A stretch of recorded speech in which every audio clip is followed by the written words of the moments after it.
E a gente agora vai ao quadro Saúde.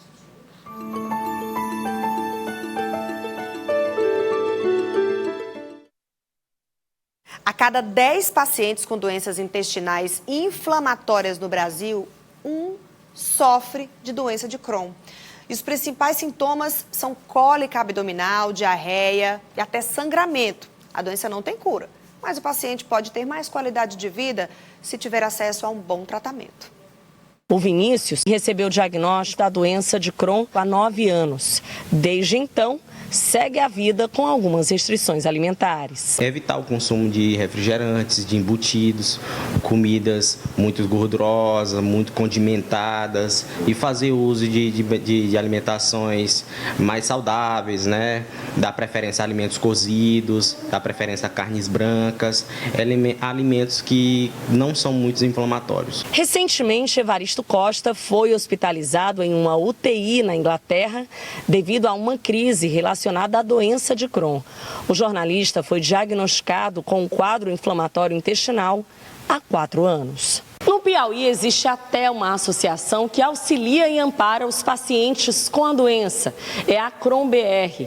Só no Hospital Universitário existem em torno de 700 pessoas registradas que já precisaram de tratamento para a doença de Crohn. Ainda segundo o Vinícius, a doença é desafiadora e os obstáculos sociais são os mais difíceis.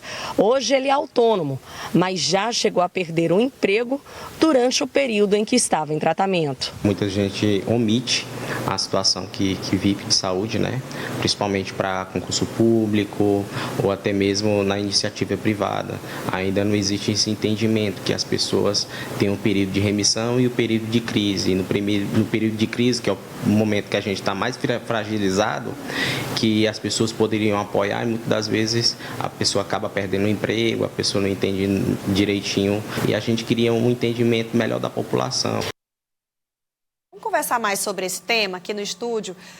Quem vai acompanhar a gente nesse bate-papo é a médica gastroenterologista Jocely Oliveira, para explicar melhor sobre essa doença, sobre os tratamentos, sobre o que se sabe em relação a essa doença. Muito bom dia, seja bem-vinda. Obrigada e muito bom dia também a você. Doutora, é uma doença desafiadora, como foi citado aí na reportagem, mas até para os profissionais também é? Ainda, porque é uma doença que ainda é invisível, é uma doença de difícil diagnóstico. Nós temos uma média aqui no Brasil em torno de 5 anos para se fazer o diagnóstico dessa enfermidade. Isso porque nem todos os médicos, às vezes nem dentro da nossa especialidade, os gastroenterologistas, nós temos pessoas que tiveram essa formação para o tratamento dessa enfermidade. Então, ela é invisível do grande público, ela é invisível muitas vezes para as próprias autoridades. E, então, quando o paciente chega muitas vezes ao nosso consultório, ele já vem num estado muito avançado. Ele perdeu o que nós chamamos de janela de oportunidades para fazer um tratamento inicial que faça com que ele não tenha grandes problemas futuros, porque é uma doença crônica. É uma doença que é autoimune, ela é imunomediada e ela é uma doença que vai acompanhar o paciente pelo resto da sua vida. Portanto, quanto mais cedo o diagnóstico, o tratamento correto, porque às vezes você faz o diagnóstico, mas está usando o medicamento errado, a doença ela evolui e ela evolui de uma forma incapacitante. Às vezes o paciente vai parar numa cirurgia, vai ficar com uma ostomia, que é uma bolsa de colostomia. Então, a gente perde aquela oportunidade de fazer o diagnóstico. Então, eu diria, e agradeço até a vocês pela oportunidade, de tornar essa doença, que ainda é invisível, conhecida, do grande público. A senhora fala de tempo, para o diagnóstico, que muitas vezes pode atalhar. O próprio Evaristo, que a gente mostrou, o jornalista Evaristo Costa, ele, em seus depoimentos, ele dizia que chegava a ir 30 vezes ao banheiro em um dia, então ficava completamente sem forças. Essa é uma situação já extrema da doença, mas eu queria que a senhora contasse para a gente que tipo de sintomas já podem acender o sinal de alerta para quem tem algum tipo de doença inflamatória ou nem sabe que tem, mas tem muitos sintomas que podem indicar um Crohn.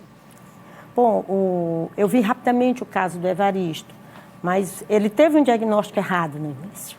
Ele tinha uma dor abdominal que era localizada na região do estômago, que é o que acontece com muitos pacientes. Então, ele fez uma endoscopia e foi diagnosticado gastrite. Nós temos inúmeros casos desse no nosso dia a dia no consultório. É o paciente que tem dor no estômago, ele tem uma azia, ele tem um cheiro, ele tem gases, ele tem náuseas. E ele é diagnosticado de várias coisas. Então, é uma gastrite, é a bactéria, é, por exemplo, a síndrome do intestino irritável, é a intolerância à lactose, é o glúten que muitos pacientes tiram sem nem fazer o diagnóstico. Então, o diagnóstico errado no início é muito difícil. Então, ele levou um ano. A grande sorte dele, ou vamos dizer assim, para fazer o diagnóstico é que, além da dor, ele também tinha diarreia. Muitos pacientes não têm. Então, se ele não tivesse a diarreia, ele iria levar mais tempo. Agora, os pacientes que gostaria de chamar a atenção é que os que são dependentes do SUS, que não podem fazer exames especializados, eles demoram mais tempo ainda, porque uma colonoscopia hoje, para os pacientes fazerem, é uma dificuldade. Mas muitos pacientes conseguem até fazer a colonoscopia, que é o exame por excelência, mas a doença às vezes não está no intestino grosso, ela é uma doença que vai da boca até o ânus. Então, um paciente, por exemplo, que tem uma afta na boca de recorrência, que vai e volta e não consegue fazer o diagnóstico. Um paciente teve uma fístula, paciente jovem com fístula, não pode operar antes de afastar a doença de Crohn, porque o que a gente recebe, operou uma vez, 2 vezes, 3 vezes daquela hemorroida, ou pensando que era uma fístula, e ele não fica. Era Crohn. Então, era Crohn. Então, por isso é que é importante ele chegar ao consultório do médico especialista. Só para complementar, doutora, queria falar sobre sintomas em crianças, né, de doença de Crohn. As crianças, elas têm uma dificuldade muito grande também pelo acesso ao gastropediatra. Então, se a criança ela tem uma dor abdominal recorrente, ela tem um déficit do peso e da estatura dela, ou uma anemia recorrente, é muito importante que a mãe se atente a esse detalhe e procure especialista, porque são sintomas que também podem acompanhar o adulto. Então, a dor abdominal, a anemia recorrente, as aftas bucais, a perda de peso. Nem sempre. O Evaristo teve diarreia, mas é importante saber que às vezes o paciente tem o contrário, ele tem uma constipação intestinal. Então, são sintomas que a fraqueza, o emagrecimento, é importante que chamem atenção. Mas na criança, a dor abdominal recorrente, uma anemia ou um déficit ponderoestatural tem que ser investigado. E só para a gente encerrar aqui, o que nós temos à disposição em relação a tratamentos hoje? O tratamento vai depender da extensão da doença, da sua localização. Se ela está no estômago, é uma coisa. Se ela está no intestino grosso ou no intestino delgado. Então, é muito importante que a gente saiba aonde é que a doença se localiza. A extensão, a gravidade dela. E também se essa doença, vamos dizer assim, o grau de atividade dela é leve, moderado ou grave. Então, o tratamento depende disso. Então, é uma doença que ela não tem cura, mas ela tem tratamento. Antigamente, nós dispunhamos de medicamentos que só paliavam os sintomas, mas hoje nós temos medicamentos que são chamados imunobiológicos, que são disponibilizados pelo Sistema Único de Saúde e que vieram para mudar a história natural da doença. A história natural da doença de Crohn era a gente usar uma mesalazina, um corticoide ou, no máximo, um imunossupressor. Então, esses pacientes iriam para frente, operando, tiravam 10 centímetros de intestino, 20 centímetros, até chegar na fatídica síndrome do intestino curto. Com os imunobiológicos mudaram. Mas é muito importante que o paciente tenha acesso a esse imunobiológico e nem todo médico sabe usar.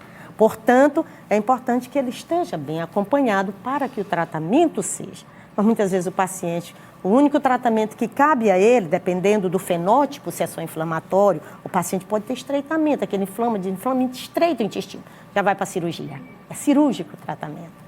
Mas é importante também a gente saber que o tratamento não é só medicamentoso, como o Marcos falou. Marcos é nosso querido secretário da Crohn, um menino muito atuante, como toda a diretoria da Crohn. É importante que o paciente tenha um acompanhamento nutricional. Então, é multidisciplinar esse tratamento. É a nutricionista, é o cirurgião, é o gastroenterologista, é o psicólogo, porque muitos ficam abalados, sobretudo os jovens. Sim. É uma doença da idade jovem. Dos 15 aos 25 anos, a idade mais bela. Então, é onde ela incide com mais frequência. Esses jovens ficam muito abalados psicologicamente. Então, é importante o acompanhamento do psicólogo, do psiquiatra. Portanto, é um tratamento multidisciplinar, sobretudo porque ela não atinge só o intestino. Nós temos manifestações extraintestinais, que podem acometer o olho, vamos precisar de um oftalmologista, que pode acometer as articulações, vamos precisar de um reumatologista, ela pode atacar a pele, dermatologistas e assim por diante. Doutora Jocely Oliveira, queria muito agradecer a senhora aqui por ter falado sobre doença de Crohn no nosso quadro Saúde. Até uma próxima. Obrigada a vocês.